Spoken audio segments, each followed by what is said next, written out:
ప్రతి ఉదయం యేసుతో ఆశీర్వాదముల సమయం.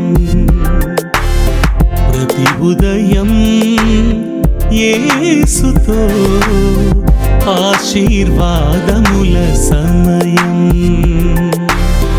రోజుకు సరిపడ జీవాహారం, రోజుకు సరిపడ జీవాహారం, ప్రతి స్థితిలోను సగు విజయం,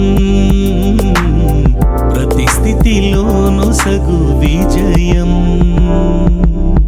ప్రతి ఉదయం యేసుతో ఆశీర్వాదముల సమయం.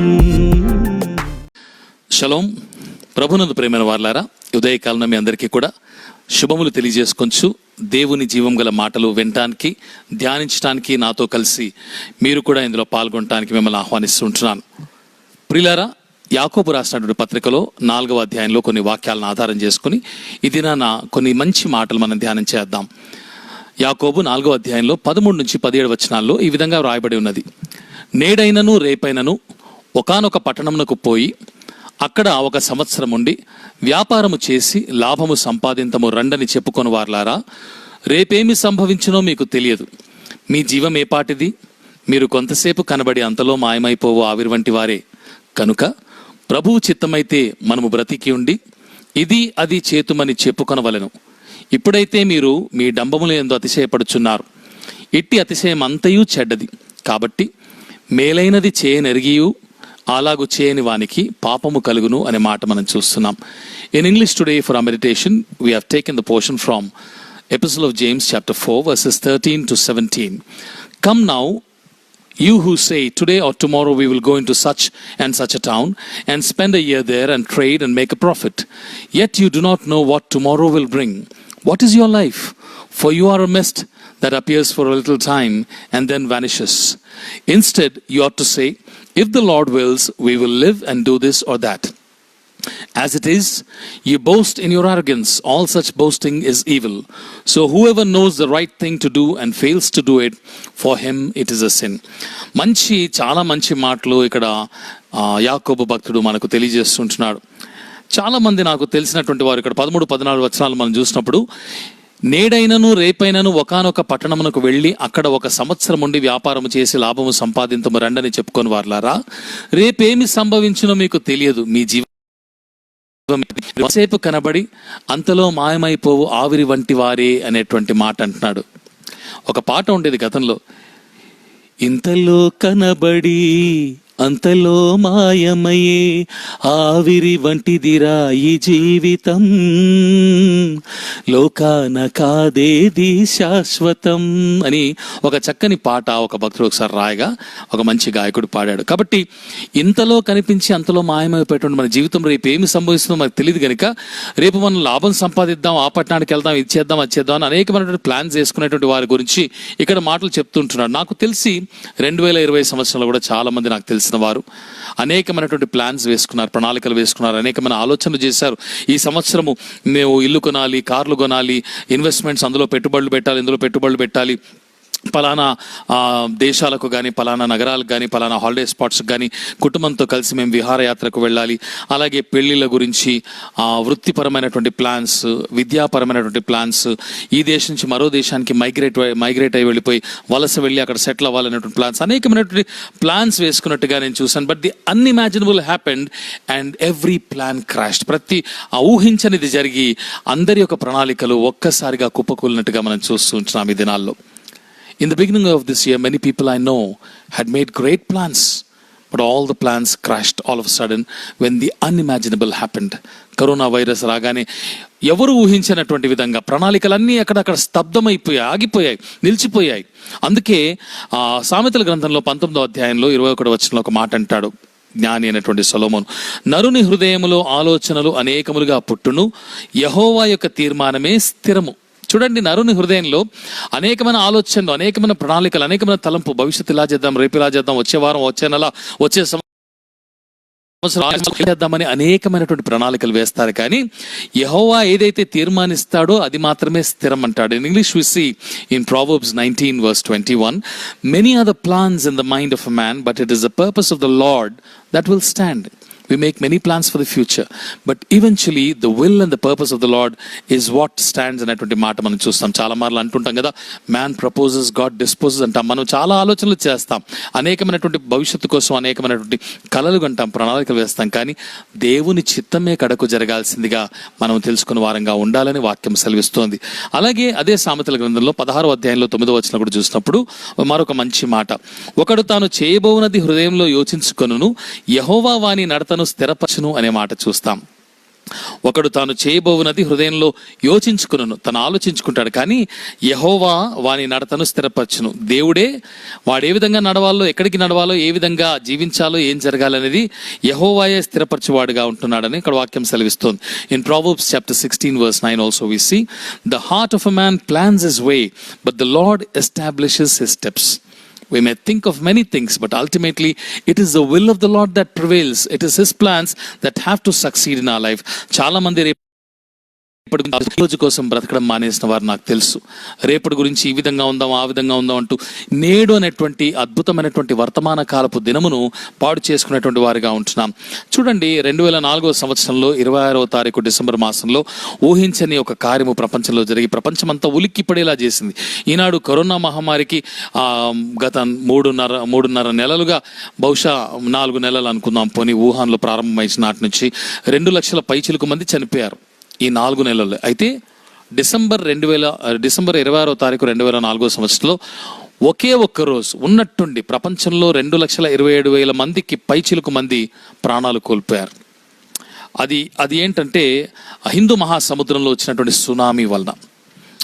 We know we make a lot of plans, but I'd like to remind you of a small incident on 26 December 2004. Nearly 2,27,898 people lost their lives in a tsunami that happened in the Indian Ocean. That occurred in the Indian Ocean. కాబట్టి అందులో దాదాపు 1,60,500 మంది ఇండోనేషియాలోనే, ఒక Indonesia దేశంలోనే చనిపోయారు. ఒక్క పెట్టున చనిపోయారు. ఆ చనిపోయినటువంటి వారంతా కూడా అనుకుంటారా, వాళ్ళు అనేకమైన ప్రణాళికలు వేశారు, రేపటి దిన అలా చేద్దాం అలా చేద్దాం. అందులో చనిపోయినటువంటి వారిలో అనేక మంది గొప్ప గొప్ప సెలబ్రిటీస్ ఉన్నారు, పేరుగాంచినటువంటి ఫుట్బాలర్స్ ఉన్నారు, రకరకాల బిజినెస్ మెన్ ఉన్నారు, అనేకమైన కార్యాలు చేసే గొప్ప గొప్ప వ్యక్తులు ఉన్నారు, వృత్తిపరంగా గుర్తింపు పొందినటువంటి వారు ఉన్నారు. వారిలో పెట్రా నెమ్కోవా అనేటువంటి ఒక గొప్ప ఫ్యాషన్ మోడల్ తన బాయ్ ఫ్రెండ్ అనేటువంటి సైమన్ యాట్లీ అనే వ్యక్తితో అక్కడికి వెళ్ళింది. ఆ సైమన్ యాట్లీ ఒక గొప్ప ఫ్యాషన్ ఫోటోగ్రఫర్, ప్రపంచంలో మంచి పేరుగాంచినటువంటి వాడు. అతనికి అమెరికా దేశంలో ఒక గొప్ప అసైన్మెంట్ ఉంది, నువ్వు ఇక్కడ ఉండాలని చెప్తే అతను ఏమన్నాడంటే తెలుసా, నేను ఇట్లా వచ్చేస్తానండి అంటే, నీకు తెలియదు అంత దూరం వెళ్తున్నావు, ఇండోనేషియాకి వెళ్తున్నావు, సముద్ర తీరాన హాలిడే అంటున్నావు గర్ల్ ఫ్రెండ్ తోటి, ఏమైనా సంభవించవచ్చు కదా అని చెప్పి డబ్బులు పెట్టుబడి పెట్టినటువంటి వాళ్ళు చెప్తే వాళ్ళతో ఏమన్నాడంటే తెలుసా, గర్వంతో అన్నాడంట, సునామీ వచ్చినా కానీ సరే I will be back here by 29th అని చెప్పి అన్నాడంట. 29వ తారీఖు కల్లా నేను ఇక్కడికి వస్తాను ఖచ్చితంగా అని చెప్పి వాగ్దానం చేశాడట. ఏమైంది, సునామీ వచ్చింది. తన గర్ల్ ఫ్రెండ్ పెట్రా నెమ్కోవా బ్రతికి ప్రాణాలతో బయటపడింది అతి కష్టం మీద. సైమన్ యాట్లీ మాత్రం కొట్టుకుపోయి చనిపోయాడు. కాబట్టి రేపేమి సంభవిస్తుందో మనకు తెలియదు. We make lot of plans and we boast about it. గర్విస్తాము, లాభం సంపాదిందని చెప్పి అనుకుంటాం, కానీ దేవుని చిత్తమే కడకు నెరవేరాలి అనేటువంటి మాట మనం జ్ఞాపకం చేయబడుతున్నాం. సామెతల గ్రంథంలో నుంచి మరొక మాట 27వ అధ్యాయంలో 1వ వచనం చూసినప్పుడు ఇన్ Proverbs 27:1, రేపటి దినమును గురించి అతిశయపడకము, ఏ దినమున ఏది సంభవించునో అది నీకు తెలియదు. Do not boast about tomorrow, for you do not know what a day may bring. చూడండి, the brevity of life is such that you can never imagine what is going to happen the very next moment.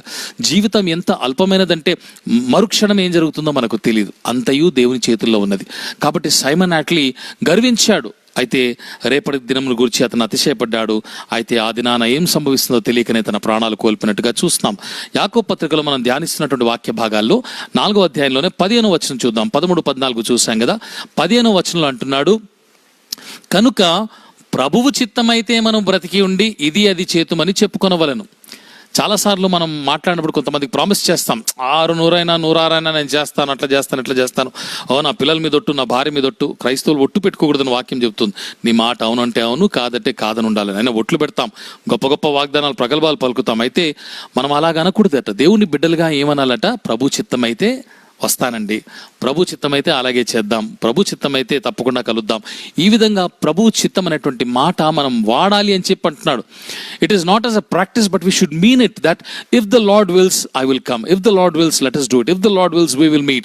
That should be the attitude of every Christian believer in this world అనే మాట మనకు అక్కడ జ్ఞాపకం చేస్తున్నాడు. మత్తయి సువార్తలో 6వ అధ్యాయంలో 7 నుంచి 13 వచనాల్లో in gospel according to Matthew chapter 6 versus 7 to 13 లో మనం చూసినప్పుడు ప్రభు పరలోక ప్రార్థన నేర్పినప్పుడు అందులో ఒక మాట అంటాడు కదా, అదేంటి, నీ చిత్తం పరలోకమందు నెరవేర్చినట్లు భూమి మీదను నెరవేరునుగాక. మనం ప్రార్థన చేస్తాం, thy will be done as it is in heaven, thy will be done on earth as it is in heaven అన్న మాట మనం వాడతాం. కాబట్టి పరలోకమందు నీ చిత్తం ఎలాగూ నెరవేర్చినదో అలాగే ఇక్కడ నెరవేరాలని యోహాను 4:34 కూడా యేసయ్య స్వయంగా దేవుని కుమారుడు అంటాడు, నేను నా తండ్రి చిత్తం నెరవేర్చడానికి వచ్చాను, అదే నాకు పానము, అదే నాకు ఆహారం అంటాడు. కాబట్టి దేవుని చిత్తము మీద ఆధారపడే బిడ్డలుగా మనం ఉండాలి. ఏది చేస్తాను, ఏ ప్రణాళిక వేస్తాను, our plans should stand in the way of the Lord. When they do not stand in the way of the Lord, it may bring a disaster in our lives. అందుకే యెర్మీయా 29:11 అంటాడు కదా, మిమ్మల్ని గూర్చిన ఉద్దేశించిన సంగతులు నేను ఎరుగుదును, రాబో కాలమునకై మీకు నిరీక్షణ కలుగునట్లు మేలుకరమైనవే గాని I know the plans. In Jeremiah chapter 29 verse 11, the Lord says, for I know the plans I have for you. They are to bring an expected end for you, to give you a future and hope, but not to harm you or bring you evil అనేటువంటి మాట అంటాడు. కాబట్టి when we plan according to the Lord's will, when our plans are in line with God's will, we can receive an expected end. Or if we plan only on our own accord, it can lead to an unexpected end. కాబట్టి ప్రభునందు ప్రేమైన వాళ్ళారా, దేవుని యందు మనం ఆయన చిత్తం మీద ఆధారపడి మనం ప్రణాళికలు వేసే వారంగా ఉండాలి. అలాగే 16వ వచనంలో యాకోబు 4:16 అంటాడు, ఇప్పుడైతే మీరు మీ డంబములందు అతిశయపడుచున్నారు, ఇట్టి అతిశయమంతయు చెడ్డది అంటాడు. కాలాన్ని బట్టి ఇప్పుడు అతిశయపడుతున్నారు, కానీ ఈ అతిశయం అంతా కూడా మీ డంబమును బట్టి, నాకు ఇది ఉంది, నాకు అది ఉంది, ఇంత వస్తుంది, ఇంత విద్య ఉంది, ఇంత జ్ఞానం ఉంది, ఇంత సంపద ఉంది, ఇంత బిజినెస్ ఉంది, ఇంత పెట్టుబడి ఉందని చెప్పి రకరకాలుగా అతిశయపడుతుంటారు కదా, అది బహు చెడ్డది. ఆ అతిశయం అంతా కూడా చాలా పాపకరమైనది, శాపకరమైనది అన్న మాట అక్కడ చూస్తున్నాం. In English he says in verse 16 of James 4, as it is you boast in your arrogance, all such boasting is evil. We should never boast, oh I will do it, whatever happens, I have the will, I have the power, I have the ability, I have the talent, I have the resources to do it అని చెప్పి కొన్నిసార్లు we boast.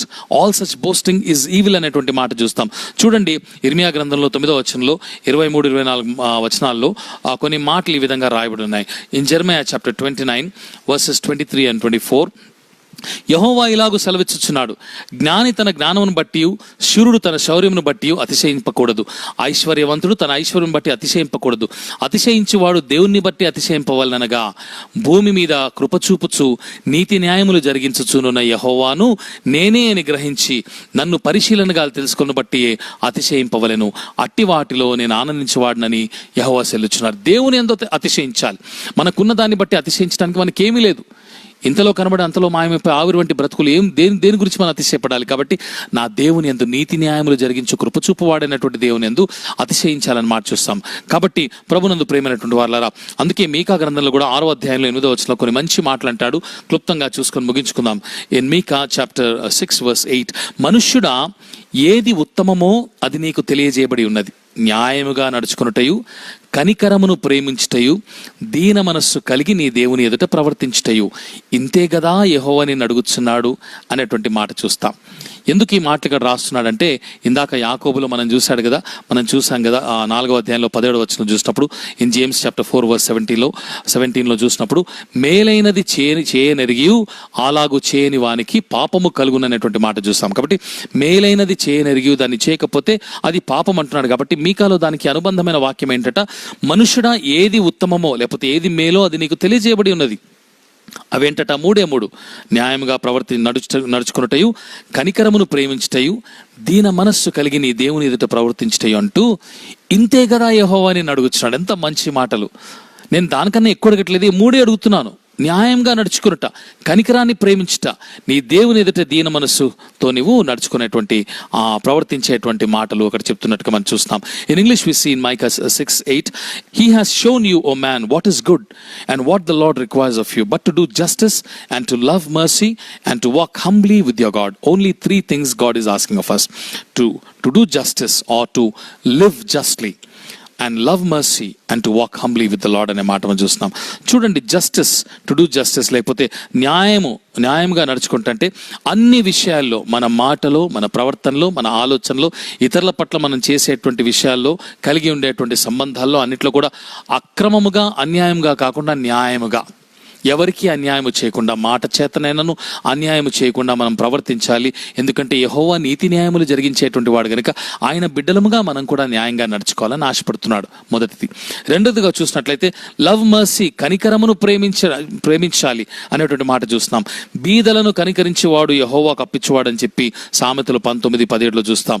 వాని ఉపకారమునకు ఆయన ప్రత్యుపకారము చేయం. కాబట్టి బీదలను కనికరించాలి. ఈ దినముల్లో ఎక్కువగా కరోనా వైరస్, ఏమి తిందుమా, ఏమి తాగుదుమా, నా ప్రాణమా తినుము తాగుము సుఖించమని మనం మాత్రమే తినుకోవడం తాగుకోవడం కాదు, కానీ తినడం త్రాగడం తప్పు కాదు, మనం చేసుకొని తినవచ్చు. కానీ బీదలను కూడా కనికరించాలి. మనకు కలిగిన దాని నుంచి వాళ్ళకి ఇవ్వాలి.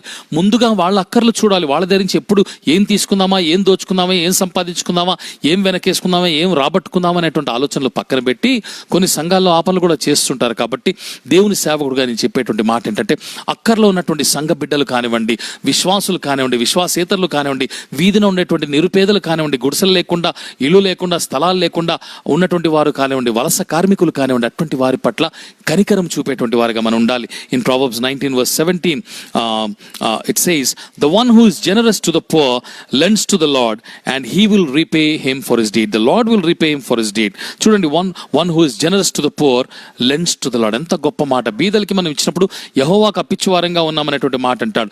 లూకా సువార్త 12:33. అందుకే ప్రభు తన శిష్యులతో చెప్పిన మాట ఏంటో తెలుసా? ఆయన శిష్యులతో చెప్పాడు ఈ మాట, ఇతరులతో కాదండి, ఆయన్ని వెంబడించేటువంటి శిష్యులతో చెప్పినటువంటి మాట. లూకా 12:33 మీకు కలిగిన వాటిని అమ్మి ధర్మము చేయడి అంటాడు. పాతగిలని సంచిలో పరలోక సంబంధమైన ధనమును మీరు సమకూర్చుకున్నాడంటూ ఆ మాట అంటాడు. మీకు కలిగిన వాటిని అమ్మి బీదలకు మీరు ధర్మము చేయడి అనే మాట.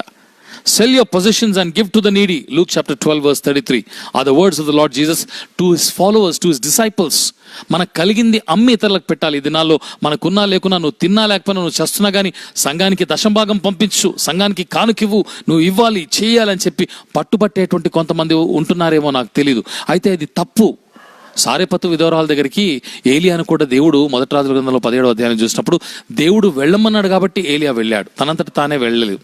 దేవుడు వెళ్ళమని చెప్పి పంపించి ఆ విధవరాలు నేను పోషించడానికి నేను సెలవిచ్చానని చెప్తాడు. కానీ వాస్తవానికి God had a wonderful plan. ఆయన ప్లాన్ ఏ విధంగా ఉంటుంది చూడండి. ఇక్కడ సారెపతు విధవరాల దగ్గరికి ఏలియా వెళ్ళినప్పుడు ఏలియాయు పోషించబడ్డాడు. ఏలియా ద్వారా దేవుని కార్యము జరిగి ఆ సారెపతు విధవరాలు తన కుటుంబం కూడా పోషించబడింది. అంత మాత్రమే కాదు, కానీ తన కుమారుడు మరణమైపోయినప్పుడు ఏలియా ద్వారా మరలా జీవించబడ్డానికి అక్కడ కార్యం జరిగింది.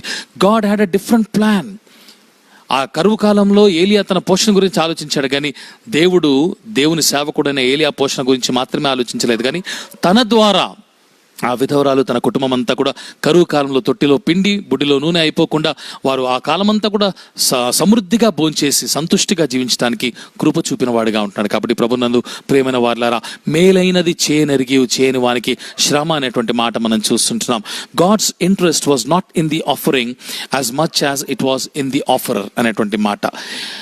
కానుక మీద దేవుని యొక్క దృష్టి లేదు, కానీ కానుక ఇచ్చేటువంటి వారి మీద దృష్టి. వారి క్యారెక్టర్ ఏ విధంగా ఉంది, వారి జీవితం ఏ విధంగా ఉంది, వారి యొక్క దృక్పథం ఏ విధంగా ఉంది, వారి యొక్క పవిత్రత ఏ విధంగా ఉంది, వారి నడవడిక ఏ విధంగా ఉంది. కాబట్టి a person's character and behavior mattered more to God than any gift that they might bring into the presence of the Lord. దేవుని సన్నిధికి ఒకడు తెచ్చే కానుకల కన్నా వాడి హృదయ స్థితి ఏ విధంగా ఉంది, వాడి జీవితం ఏ విధంగా ఉందో అది దేవునికి ప్రాముఖ్యం. కాబట్టి దేవుని బిడ్డల మీద దేవుడు దృష్టి ఉంచాడు. వారి యొక్క భవిష్యత్తు మీద, వారి మేలు మీద, వారి యొక్క జీవిత విధానం మీద ఉంచాడు. అంత మాత్రమే కాదు, కానీ నాకు ఇవ్వాల్సింది మాత్రం మీరు ఇచ్చేయండి అని చెప్పి అనుకోలేదు. అందుకే రేపు మనం వెళ్ళి లాభాలు సంపాదించుకుందాం అనేటువంటి వారిని కూడా గద్దించచ్చు ఆ మాటలు యాకోబు పత్రికలో పలికినట్టుగా మనం చూస్తున్నాం. కాబట్టి మనము దేవుని యందు నమ్మకం ఉంచేటువంటి బిడ్డలుగా ఉన్నట్లయితే మనల్ని మనం తగ్గించుకొని దేవుని దృష్టిలో హంబుల్గా ఆయన దృష్టికి మనం నడవాల్సిన వారంగా ఉంటున్నామని మీకాలో చూసినట్టుగా మనము న్యాయముగా నడుచుకొచ్చు, కనికరమును ప్రేమించచ్చు, దీన మనస్సు కలిగి. యేసుక్రీస్తు బిడ్డలు నేను సాత్వికుడును దీన మనస్సు గలవాడను, నా యొద్దకొచ్చి నేర్చుకొనుడి అన్న మాట ప్రభు చెప్పాడు అనేక మార్లు మనం జ్ఞాపకం చేసుకున్నాం. కాబట్టి ప్రభునందు ప్రేమైన వాళ్ళారా, మనం మేలైన వాటిని ప్రేమించచ్చు. మేలైనవి చేయనెరిగి ఉండి కూడా చేయకపోతే అది పాపముగా ధన్యులుగా పరిగణించబడుతున్న విషయాన్ని మనం జ్ఞాపకం ఉంచుకొని బ్రతికినంత కాలం రేపటి గురించి ఆలోచించడం మానేసి, కరోనా వైరస్ కాదు కదా, ఏది కూడా మనల్ని ఏమి చేయదు. ఎందుకంటే దేవుని చిత్తంలో మనం నిలబడినప్పుడు అది మనల్ని ఏమి చేయదు. అయితే మన ప్లాన్స్ మనం వేసుకుని దేవుని చిత్తానికి తిలోదకాలు వదిలి పక్కన నెట్టేసి మన ఇష్టానుసారంగా బ్రతికితే మాత్రము ఖచ్చితంగా మన ప్రణాళికలన్నీ కూడా కుప్పగోలిపోతాయి. మనం ఊహించని భయంకరమైన పరిణామాలు మనం చూస్తాం. కాబట్టి అలాగ ఉండకుండా దేవుని చిత్తానుసారంగా జీవించి ఆయన చిత్తం మీద ఆధారపడుతూ గర్వించక అతిశయపడక, ప్రాణమున్నంత వరకు రేపేం సంభవించినో తెలియదు గనుక బ్రతికున్న నాడు ఇతరుల పట్ల కనికరము చూపించు, కనికరం ప్రేమించచ్చు, దీన మనస్సు కలిగిన వారమై న్యాయంగా నడుచుకుంటూ మేలైనది చేయనట్లు ప్రభు నీకును నాకును సహాయం చేయనుగాక. ఆమెన్. ప్రార్థన చేసుకుందాం రండి. ప్రేమగల ప్రభు, ఆదయగల మా తండ్రి, మీకు స్తోత్రాలు. యాకోబు పత్రిక 4వ అధ్యాయం ద్వారా అనేకమైన విషయాలు మాకు జ్ఞాపకం చేశారు. మీకు స్తోత్రాలు చెల్లిస్తున్నాం ప్రభువా. ఈ మాటలు మేము కేవలం విని విడిచిపెట్టు వారంగా కాకుండా వీటిని మననం చేసుకుంటూ ధ్యానించచ్చు మా జీవితాలను మార్చుకోవటానికి, ఇకనైనా నా ప్రభా ప్రపంచం ఊహించినటువంటి భయంకరమైన విపత్తు ఒక్కసారిగా ఏ విధంగా వచ్చిపడి అనేకుల ప్రణాళికలు తల్లక్రిందలయ్యాయో వీటిలో మేము ఒక పాఠాన్ని నేర్చుకుని మాకు నైనా భవిష్యత్తు గురించినటువంటి చింత, ఆలోచన, ప్రణాళికలు పక్కన పెట్టిన వారమై నేడన్న సమయం ఉండగానే మీ స్వరములు విని మా బ్రతుకులు మార్చుకుని మీకు ఇష్టలుగా జీవించచ్చు, చేతనైనంత మేలు చేయొచ్చు, న్యాయంగా ప్రవర్తించచ్చు. నా ప్రభా నేనా నీ యొక్క రాకడ కొరకు కనిపెట్టు వారంగా ఉంటకు పరిశుద్ధాత్మ ద్వారా మాకు సహాయం చేయమని మా రక్షకుడు మా ప్రభుని యేసు నామములో ప్రార్థన చేసి స్తుతించడికి పొంది నాము తండ్రి. ఆమెన్. ప్రభు మిమ్మల్ని మీ కుటుంబాన్ని బహుగా దీవించి ఆశీర్వదించును గాక. షలోం. ప్రతి ఉదయం యేసుతో ఆశీర్వాదముల సమయం.